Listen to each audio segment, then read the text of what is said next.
नमस्कार दोस्तों, Hemant LP channel में आपका बहुत बहुत स्वागत है। दोस्तों, इस वीडियो में हम मनोविज्ञान का एक बहुत ही बेहतरीन टॉपिक, आप कह सकते हैं शिक्षण का एक बहुत ही बेहतरीन टॉपिक हेराल्ड ब्लूम पढ़ेंगे। हेराल्ड ब्लूम ने ब्लूम की शिक्षण व्यवस्था का वर्गीकरण किया है, जिसे ब्लूम टेक्सोनॉमी के नाम से भी जानते हैं। ठीक है। अब ब्लूम ने शिक्षण व्यवस्था का वर्गीकरण इस प्रकार किया है कि आपको सीखने के 3 क्षेत्र पता होगा तभी आप शिक्षण व्यवस्था कर सकते हैं। अर्थात इस ब्लूम के वर्गीकरण को टीचर प्रयोग अपने शिक्षण व्यवस्था में करते हैं। यानी इस ब्लूम टैक्सोनॉमी का प्रयोग एक शिक्षक जो है अपने शिक्षण व्यवस्था में करता है। ठीक है। इन्होंने बताया कि टीचर को इन सीखने के क्षेत्र या सीखने के पक्ष का ज्ञान होना चाहिए, तभी वह शिक्षण उद्देश्यों की प्राप्ति या पूर्ति कर सकता है। अगर इन 3 क्षेत्रों का ज्ञान शिक्षक के अंदर नहीं है तो वह शिक्षण कितना भी अच्छा करे, वह शिक्षण कितना भी सुगम करे, वह शिक्षण कितना भी सरल करे, वह शिक्षण के उद्देश्यों को प्राप्त नहीं कर सकता, वह बच्चों को लक्ष्य तक पहुंचा नहीं सकता। तो दोस्तों, वही सीखने के पक्ष या सीखने के क्षेत्र जो इन्होंने दिए हैं वो 3 प्रकार के दिए। सबसे पहला इन्होंने बताया संज्ञानात्मक पक्ष, दूसरा बताया भावात्मक पक्ष और तीसरा बताया क्रियात्मक पक्ष। कभी कभी संज्ञानात्मक पक्ष को केवल और केवल ज्ञानात्मक पक्ष भी कह दिया जाता है। तो संज्ञानात्मक पक्ष कहे चाहे ज्ञानात्मक पक्ष कहे, दोनों बातें क्या हैं, सेम। अब देखिए, ज्ञानात्मक पक्ष में ज्ञान जैसा कुछ शब्द आ रहा है, यानी ज्ञान के लिए जो चीज़ें पढ़ाई जाती हैं, समझाई जाती हैं, बताई जाती हैं, उसे ज्ञानात्मक पक्ष कहते हैं। अर्थात इस पक्ष के द्वारा एक शिक्षक अपने विद्यार्थियों में ज्ञान भरता है, ज्ञान देता है। ठीक है। और ज्ञानात्मक पक्ष का चिंतन सबसे ज़्यादा विद्यालय एवं कक्षा में ही होता है, इसको भी आपको पता होना चाहिए। ठीक है। तो ज्ञान के लिए जो चीज़ें पढ़ाई जाती हैं उसे संज्ञानात्मक पक्ष कहते हैं। और दूसरा है भावात्मक पक्ष, अर्थात जो ज्ञान की गई चीज़ें, आपको ज्ञान के बारे में बता दिया गया, उसको अभिव्यक्त करना या प्रकट करने के भाव को ही हम भावात्मक पक्ष कहते हैं। ठीक है। तो ज्ञान की गई चीज़ों को अभिव्यक्त या भाव को प्रकट करना ही भावात्मक पक्ष कहलाता है। उसके बाद दोस्तों, जो भी आप ज्ञान के लिए चीज़ें सीखे हैं, उन ज्ञान के लिए जो भी चीज़ें आपने पढ़ी थी, उसके प्रयोगात्मक या उसके क्रियात्मक या उसके मनोगत्यात्मक पक्ष को क्रियात्मक पक्ष कहते हैं। अब उदाहरण के द्वारा समझते हैं हम। जैसे मान लीजिए एक शिक्षक अपने स्टूडेंट को हिंदी पढ़ा रहा है। क्या पढ़ा रहा है? हिंदी। और हिंदी में पढ़ा रहा है वह वीर रस के बारे में। तो एक शिक्षक के अंदर देखिए, वीर रस पढ़ाते समय संज्ञानात्मक पक्ष, भावात्मक पक्ष और क्रियात्मक पक्ष तीनों होना चाहिए। कैसे? जैसे संज्ञानात्मक पक्ष का मतलब है ज्ञान के लिए जो चीज़ें आपको पढ़ाई जाती हैं उसी को संज्ञानात्मक पक्ष कहते हैं। तो इस समय हिंदी में टीचर वीर रस का ज्ञान दे रहा है। तो वीर रस का ज्ञान का मतलब, पहले तो बच्चा जन्म नहीं करता कि वीर रस होता क्या है, तो अब बताता है कि बेटा रस मीन्स आनंद होता है, और वीर रस मीन्स जब युद्ध या कठिन कार्य करने के लिए मन में कोई उत्साह, कोई भावना जागृत हो जाए तो उसी को हम लोग वीर रस कहते हैं। यहाँ पे देखिए, अब बच्चा वीर रस से परिचित हो गया, यानी वीर रस से परिचित हो गया का मतलब है कि वीर रस का ज्ञान उसे हो गया।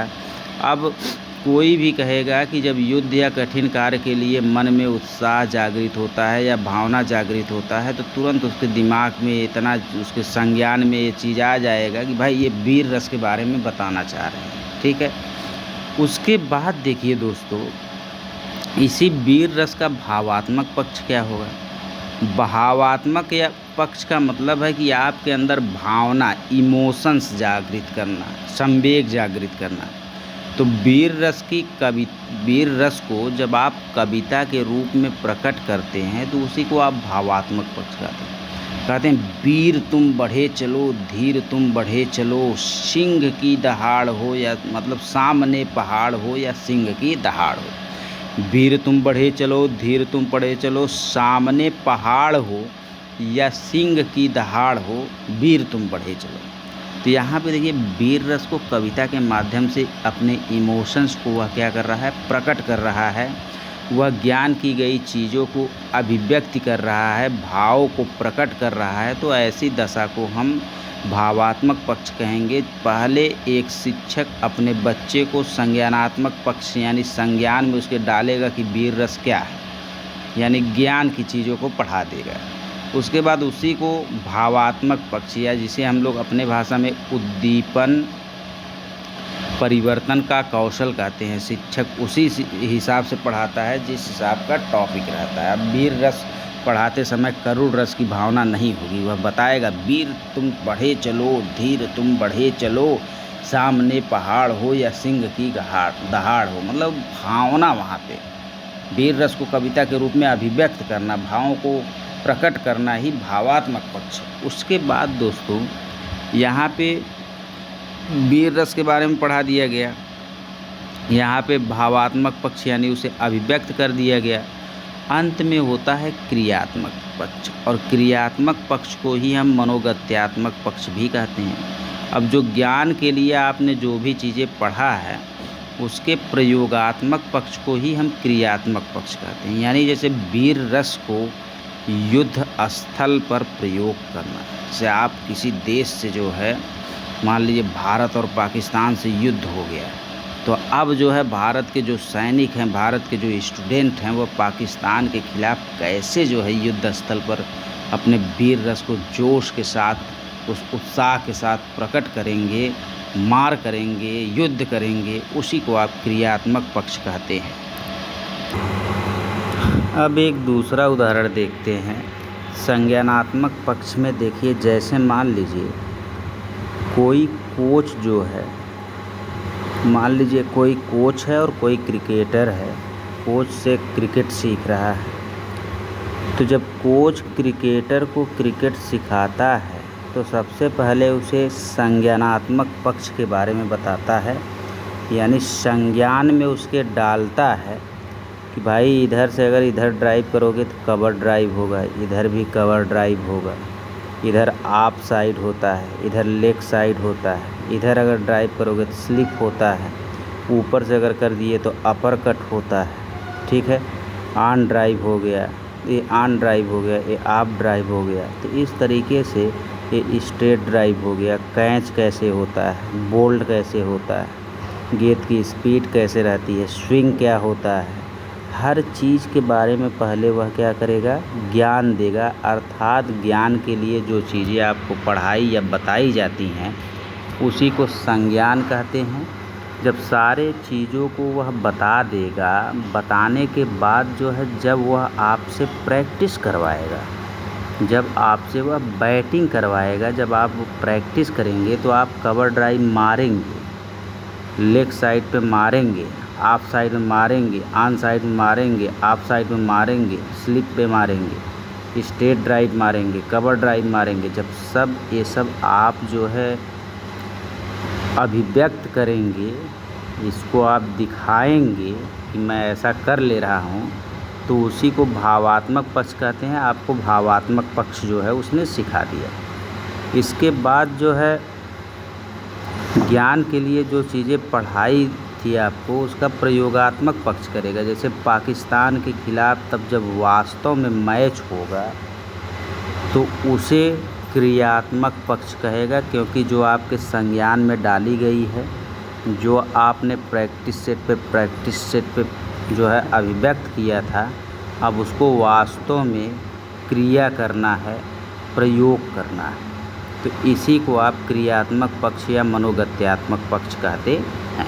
ठीक है दोस्तों, वैसे ही आप यूपी टेट का जैसे कोचिंग मान लीजिए कर रहे हैं, तो यहाँ पे आपको संज्ञानात्मक पक्ष दिया जा रहा है। आपको सारी चीज़ें क्या की जा रही हैं, सिखाई जा रही हैं। जब आप यूपी टेट का टेस्ट देते हैं, टेस्ट जब लिया जाता है तो आपका प्रैक्टिस सेट भावात्मक पक्ष है, आप अभिव्यक्त करते हैं कि मुझको इतना आता है। और जब आप यूपी टेट का मेन पेपर देते हैं तो वह आपका क्रियात्मक पक्ष है। वैसे आप देख सकते हैं कि बच्चा पहले जो है जोड़, घटाना, गुणा, भाग ये जान जाता है कि इस तरीके से अगर लिखा है तो जोड़ है, इस तरीके से लिखा है तो घटाना है, इस तरीके से लिखा है तो गुणा है, इस तरीके से लिखा है भाग है, इस तरीके से लिखा है कोष्टक है। इन सब के बारे में जान जाना और जोड़ने जान जाना ही जो है संज्ञानात्मक पक्ष है। और जब जो है इसी को भावात्मक मतलब अभिव्यक्त करना, आप कोई क्वेश्चन दे रहे हैं, यहाँ पे बच्चे को आपने सिखाया, अब यहाँ पे आप बच्चे को क्वेश्चन दे रहे हैं, बच्चा सॉल्व करके आपको दिखा दे रहा है, तो वह अभिव्यक्त कर रहा है कि हमको जोड़, घटाना, गुणा, भाग, और पहले भाग किया जाता है, फिर गुणा, फिर जोड़, फिर घटाना, ये सब हमको आ गया। उसके बाद आप बोर्ड मास पे क्वेश्चन दे देते हैं और बच्चा क्या करता है, उसको सॉल्व कर देता है, अर्थात वह क्रियात्मक पक्ष को भी क्या किया है, सीख चुका है। तो यह आपका ब्लूम टैक्सोनॉमी के सीखने के 3 पक्ष थे या सीखने के 3 क्षेत्र थे, जिसे संज्ञानात्मक पक्ष, भावात्मक पक्ष और क्रियात्मक पक्ष या मनोगत्यात्मक पक्ष कहा जाता है। बहुत ही इम्पोर्टेंट है।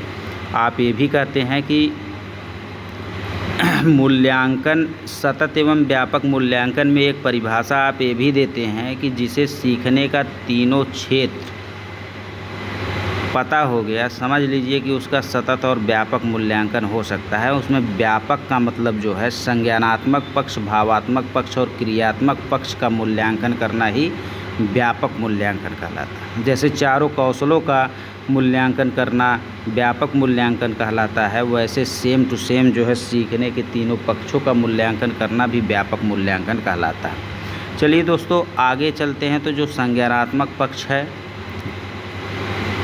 इसी को ज्ञानात्मक पक्ष कहते हैं और ब्लूम ने इसको 1956 में दिया है। ज्ञानात्मक पक्ष इन्होंने 1956 में दिया। और दोस्तों ज्ञानात्मक पक्ष को समझने के लिए हम एक मैकेनिकल इंजीनियर लेंगे। मैकेनिकल इंजीनियर वे इंजीनियर होते हैं जो किसी भी गाड़ी को बनाते हैं, कोई भी गाड़ी हो, 2 व्हीलर हो, 4 व्हीलर हो, ट्रक हो, ट्रेलर हो, इन सब गाड़ियों को या इन सब इंजनों को बनाने वाले मिस्त्री को हम इंजीनियर कहते हैं। अब देखिए दोस्तों, सबसे पहले तो यहाँ पे हम आ जाते हैं कि इन्होंने ज्ञानात्मक पक्ष में इस तरीके का एक त्रिभुज बनाया है, जिसमें सबसे नीचे रखा है इन्होंने ज्ञान को, उसके बाद समझ या बोध को, उसके बाद प्रयोग को, उसके बाद विश्लेषण को, उसके बाद संश्लेषण को और उसके बाद मूल्यांकन। इन्होंने जो है सरल से कठिन की ओर जो है सबसे पहले ज्ञान, समझ, प्रयोग, विश्लेषण, संश्लेषण, मूल्यांकन, सरल से कठिन की ओर आप जाते हैं। आपसे कहता है कि मोस्ट इम्पॉर्टेंट इसमें क्या है, यानी सबसे कठिन क्या है, तो मूल्यांकन। और लीस्ट इम्पॉर्टेंट मतलब सबसे कम इम्पॉर्टेंट या सबसे आसान चीज़ क्या है, तो ज्ञान। तो बॉटम टू डाउन जाते हैं। तो यहाँ पे हम लोग देख लेते हैं कि इन सब का मतलब क्या होता है। जैसे मान लीजिए सबसे पहले ज्ञान आता है। संज्ञानात्मक पक्ष या ज्ञानात्मक पक्ष की जो पहली कड़ी होती है वह ज्ञान होती है, नॉलेज होती है। यह आपके यूपी टेट के एग्ज़ाम में अब की बार पूछा गया था। ठीक है दोस्तों, तो देखिए ज्ञान का क्या मतलब। ज्ञान का मतलब है, अगर मैकेनिकल इंजीनियर को पढ़ा रहा है कोई, तो शिक्षक को विशिष्ट वस्तुओं का ज्ञान होना चाहिए जो बालक को दे सके। जैसे अगर आप बाइक के बारे में मान लीजिए बता रहे हैं, आप 2 व्हीलर के बारे में बता रहे हैं, तो बाइक के सभी पार्ट का ज्ञान, मतलब बस उसका नाम आप जान रहे हैं, समझ लीजिए आपको ज्ञान है। जैसे भैंस है और गाय है, तो आप जान रहे हैं भैंस है और एक गाय है, बस तो आपको ज्ञान है कि भाई ये भैंस है, ये गाय है। यानी बाइक के पार्ट का ज्ञान, या पिस्टन होता है, क्लच होता है, कार्बोरेटर होता है, गियर होता है, रिम होता है, इसके अलावा जो भी चीज़ें होती हैं सबके बाइक के हर पार्ट का ज्ञान अगर है, तो समझ लीजिए कि ज्ञानात्मक पक्ष का पहली कड़ी जो है, पहला स्तर जो है, पहली अवस्था जो है वो आप सिखा ले गए। यानी कोई भी शिक्षक है तो उसको पहले बात तो विशिष्ट वस्तुओं का ज्ञान होना चाहिए। अगर बाइक के बारे में सिखा रहा है मैकेनिकल इंजीनियर, तो पिस्टन क्या होता है, क्लच क्या होता है, कार्बोरेटर क्या होता है, गियर क्या होता है, रिम क्या होता है, कैमशाफ्ट क्या होता है, क्रैंकशाफ्ट क्या होता है, इन सब के बारे में अगर ज्ञान है तो समझ लीजिए कि ज्ञानात्मक पक्ष का पहला जो है कड़ी वह सिखा ले जाएगा। ज्ञान देने के बाद बच्चों को समझ या बोध कराया जाता है। ज्ञान देने के बाद बच्चों को समझ यानी अंडरस्टैंडिंग या बोध यानी कंप्रहेंशन कराया जाता है। समझ या बोध का मतलब क्या है? जैसे गाय और भैंस जान रहे थे, तब गाय के बारे में व्याख्या, गाय के बारे में अनुवाद, भैंस के बारे में अनुवाद करना ही समझ है। यानी सामग्री के अर्थ को समझना ही समझ या बोध कहलाता है। यानी इससे जो है बच्चे के अंदर क्या बढ़ती है? समझ बढ़ती है। अवधारणा के बारे में वह समझता है, अर्थात किसी भी चीज़ के बारे में अनुवाद करना या व्याख्या करना ही क्या कहलाती है? समझ कहलाती है। जैसे आपने पहले बताया था कि बेटा ये पिस्टन है, अब आप पिस्टन की व्याख्या करें। पहले आपने बताया था ये कार्बोरेटर है, अब आप कार्बोरेटर की व्याख्या करेंगे। पहले आपने बताया था ये गियर है, अब गियर की आप क्या करेंगे? व्याख्या करेंगे। तो 4 स्ट्रोक इंजन हो चाहे 2 स्ट्रोक इंजन हो, सब में पिस्टन होता है। 4 स्ट्रोक इंजन में पिस्टन 4 बार आगे पीछे होता है और 2 स्ट्रोक इंजन में पिस्टन 2 बार आगे पीछे होता है। और इसी पिस्टन में ही जो है फ्यूल का दहन भी होता है। फ्यूल का क्या होता है? दहन भी होता है। कार्बोरेटर का काम है कि पेट्रोल और एयर को मिक्स करके सिलेंडर के अंदर भेजना। गियर का काम है कि गियर आप लगाते हैं तो स्पीड बढ़ जाती है या स्पीड घट जाती है। ऐसे क्लच का काम होता है। ऐसे मोटरसाइकिल के हर एक पार्ट का काम होता है। जब भी आप बच्चे की समझ बढ़ाएंगे तो आप उसकी क्या करेंगे? व्याख्या करेंगे। क्या करेंगे? व्याख्या करेंगे। ठीक है। उसके बाद आप पहले आपने ज्ञान जो है ज्ञान दिया बच्चों को, उसके बाद उनकी समझ को बढ़ाया यानी व्याख्या किया, बोध कराया। अब दोनों कराने के बाद आप तीसरे नंबर पे प्रयोग कराएंगे। ठीक है। अब आप शिक्षक के रूप में ठोस स्थिति में सूचनाओं का उपयोग कराएंगे। अब जो है अभी तक आपने उसके बारे में उसको परिचित कराया कि भैया ये पिस्टन है, ये कार्बोरेटर है। पिस्टन के बारे में बताया कि क्या काम करता है, कार्बोरेटर के बारे में बताया कि क्या काम करता है। अब उसी पिस्टन और कार्बोरेटर को बच्चे से कहेंगे बेटा चलाओ, इसको प्रयोग करो, देखो क्या कार्बोरेटर सही में जो है एयर और पेट्रोल को मिक्स करता है। पिस्टन सही में जो है 4 बार चलता है, 2 बार चलता है, चौथी बार में यह जो है तीसरी जो है बार में दहन करता है कि चौथी बार में दहन करता है। कैसे करता है? चला के देखो। गियर को देखो तो गियर लगाने पे क्या गाड़ी सही में इसका स्पीड कम या ज़्यादा होता है? पहले गियर में स्पीड कैसी रहती है, चौथे गियर में स्पीड कैसी रहती है। यानी अब जो है बच्चा उसको प्रयोग करेगा, प्रयोगात्मक शिक्षण लेगा, प्रैक्टिकल एग्ज़ाम लेगा, प्रैक्टिकल टीचिंग लेगा। और जब बच्चा उसको प्रयोग करना भी सीख जाता है तो ये समझिए कि अब वह उसके बारे में पूरी तरीके से जानकारी क्या कर लिया है? सीख लिया। ये 3 स्टेप जो है बहुत ही इम्पॉर्टेंट है। अब बच्चा जो है पूरी तरीके से जानकारी ले लिया है, अब वह उसको अलग कर सकता है। अब टीचर कहेगा कि बेटा जो है अब तुमको एकदम अच्छे से सीखना है, तो मोटरसाइकिल के हर सामग्री को, हर पार्ट को जो है पृथक्करण करो, विश्लेषण करो। यानी सभी पार्ट को अलग अलग करके उस पर एनालिसिस करना ही विश्लेषण कहलाता है। अब जो है बच्चा जो है क्लच को तुरंत अलग निकाल देगा, कार्बोरेटर को अलग निकाल देगा, टंकी को अलग निकाल देगा, पिस्टन को अलग निकाल देगा, कैमशाफ्ट को अलग निकाल देगा, रिंग को अलग निकाल देगा, कार्बोरेटर को अलग निकाल देगा। यानी मोटरसाइकिल के हर पार्ट को जो है एकदम बच्चा क्या करेगा, अलग अलग करेगा, और अलग अलग करके हर एक पार्ट के बारे में एनालिसिस करके क्या करेगा, सीखेगा। बच्चा अब जल्दी जल्दी जो है एनालिसिस कर लिया, तो एनालिसिस करने के बाद अब सारे पार्ट को फिर क्या करेगा, जोड़ेगा, फिर सारे पार्ट को जोड़ेगा, अर्थात पुनः क्या करेगा, मिलाएगा। यानी बच्चा अब हर एक पार्ट को पुनः मिलाकर दोबारा जो है मोटरसाइकिल बना देगा। तो उसे आप संश्लेषण कहते हैं, यानी पुनर्व्याख्या करना, सभी भागों को मिलाकर एक रूप में रखना, या कह सकते हैं कि सारांश देना। खटाक से जो है मिला देगा। अब सोच लीजिए कि पूरे गाड़ी को खोल के जो मिला देगा वही तो इंजीनियर होगा, वही तो उसका मिस्त्री होगा। तो सभी पार्ट को जोड़कर पूरा बाइक बना देना ही क्या कहलाएगा, संश्लेषण कहलाएगा। और अंत में हम उसका मूल्यांकन करेंगे, जांच करेंगे। जांच में बच्चा क्या करेगा, जांच में बच्चा करेगा कि मैंने संश्लेषण गाड़ी का किया है, सब पार्टों को मिला दिया है।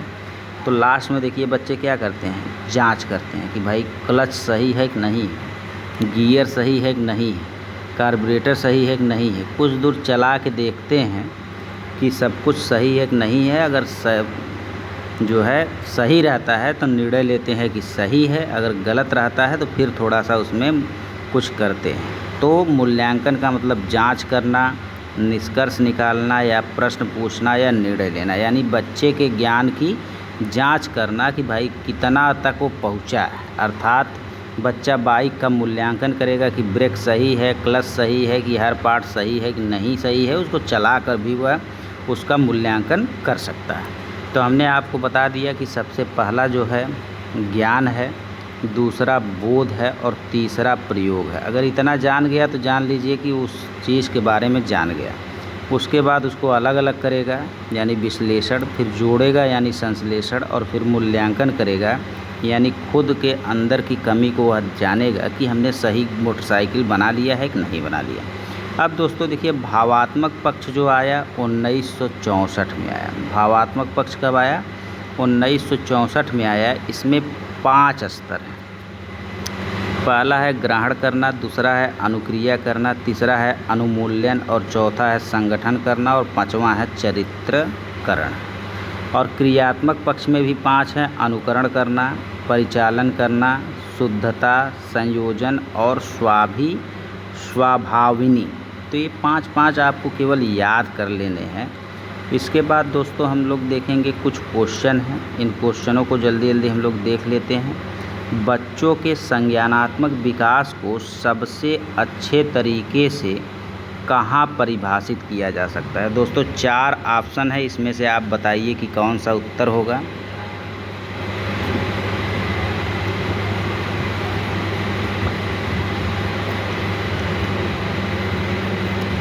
तो दोस्तों इसमें उत्तर होगा विद्यालय एवं कक्षा में संज्ञानात्मक विकास सबसे अधिक होता है।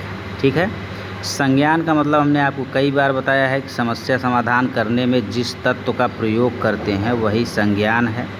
चाहे प्रत्यक्षीकरण हो, तर्क हो, चिंतन हो, निर्णय हो, कल्पना हो, सभी मानसिक क्रियाएं संज्ञान के अंतर्गत आती हैं। और एक अध्यापक के लिए सबसे महत्वपूर्ण क्षेत्र है संज्ञानात्मक विकास। अगर संज्ञानात्मक विकास कोई शिक्षक जो है अपने स्टूडेंट का नहीं कर पा रहा है तो वह किसी समस्या को समाधान करने में उसको बहुत ही दिक्कत होने वाली है। ठीक है, अगला है निम्नलिखित में से कौन सा सीखने का क्षेत्र है। तो देखिए दोस्तों, भावात्मक जो है सीखने का दूसरा क्षेत्र है, और ये तीनों जो है सीखने के क्षेत्र नहीं। ठीक है, अगला है व्यवहार का करना। यहाँ पे देखिए व्यवहार का करना पक्ष किस पक्ष में आता है। तो देखिए व्यवहार का करना मतलब जो है गतिक क्षेत्र या मनोगत्यात्मक क्षेत्र में आता है। चिंतन अनिवार्य रूप से क्या है, तो चिंतन अनिवार्य रूप से संज्ञानात्मक गतिविधि है। ठीक है, उसके बाद देखिए एक जो है प्रकरण है संसाधन। इसी प्रकरण पर आप एक लेसन प्लान बनाते समय आपका पहला सोपान क्या होगा। दोस्तों देखिए, प्रकरण लिखने के बाद जस्ट हम लिखते हैं सामान्य उद्देश्य, यानी उद्देश्यों का क्या होगा, निर्धारण होगा। देखिए यहाँ पे प्रकरण आप जो है पहले इस तरीके से बना लेते हैं, विद्यालय का नाम, कक्षा, कालांश, विषय, दिनांक, और ज्यों प्रकरण आप लिखते हैं प्रकरण संसाधन है तो उसके बाद सामान्य उद्देश्य, विशिष्ट उद्देश्य आता है, तो आपका उत्तर हो जाएगा उद्देश्य की प्राप्ति। उसके बाद सहायक सामग्री, प्रस्तावना, उद्देश्य कथन, प्रस्तुतिकरण और गृहकार्य इस तरीके से आता है। एक विद्यार्थी निम्नलिखित में से ABC प्रदर्शित करता है व्यक्तित्व के 3 क्षेत्रों के अनुसार। देखिए, ए का मतलब है पानी का उपयोग करते हुए उसे बर्बाद नहीं करता है। इमोशंस यहाँ पे है, पानी का सूत्र सही बताता है, यानी यहाँ पे पानी का सूत्र सही बताने का मतलब इसके संज्ञान में वो चीज़ है और तुरंत यह क्या करता है, बता देता है। पानी के नमूने का आयतन सही मापता है, तो आयतन सही मापता है तो यहाँ पे क्रियात्मक पक्ष है। तो कहने का मतलब ये है कि जो ए वाला है, ए वाले में भावात्मक पक्ष है, बी वाले में संज्ञानात्मक पक्ष है और सी वाले में मनोगतिक है। तो ऑप्शन नंबर ए आपका क्या है, सही है। निम्नलिखित में से कौन सी संज्ञानात्मक क्रिया दी गई सूचना के विश्लेषण के लिए प्रयोग लाई जाती है। तो दोस्तों देखिए, विश्लेषण का मतलब होता है पृथक करना, अलग करना, तो वर्गीकरण। संज्ञानात्मक संप्राप्ति का न्यूनतम स्तर क्या है। तो देखिए दोस्तों, इसका त्रिभुज ऐसे बनता है और सबसे न्यूनतम स्तर जो है आपका ज्ञान है और सबसे उच्चतम स्तर मूल्यांकन है। तो यहाँ पे आपका उत्तर हो जाएगा ज्ञान, ठीक है, सबसे न्यूनतम स्तर। निम्नलिखित में से कौन अनुदेशात्मक उद्देश्यों से संबंधित ब्लूम के वर्गीकरण के संज्ञानात्मक पक्ष से संबंधित नहीं है। दोस्तों देखिए, संज्ञानात्मक पक्ष की बात अगर हम करें तो संज्ञानात्मक पक्ष में पहला ज्ञान भी है, दूसरा बोध भी है और चौथा विश्लेषण भी है, लेकिन चरित्र निर्माण नहीं है। और आप ध्यान से अगर देखेंगे तो आपको चरित्र निर्माण देखिए कहाँ पे मिलता है। चरित्र निर्माण आपको मिलता है दोस्तों भावात्मक पक्ष में। देख लीजिए, चरित्र निर्माण जो है आपको भावात्मक पक्ष में मिलता है। तो इस तरीके से कोई भी क्वेश्चन आएगा आप बड़े आराम से ही उसका उत्तर दे लेंगे। धन्यवाद दोस्तों।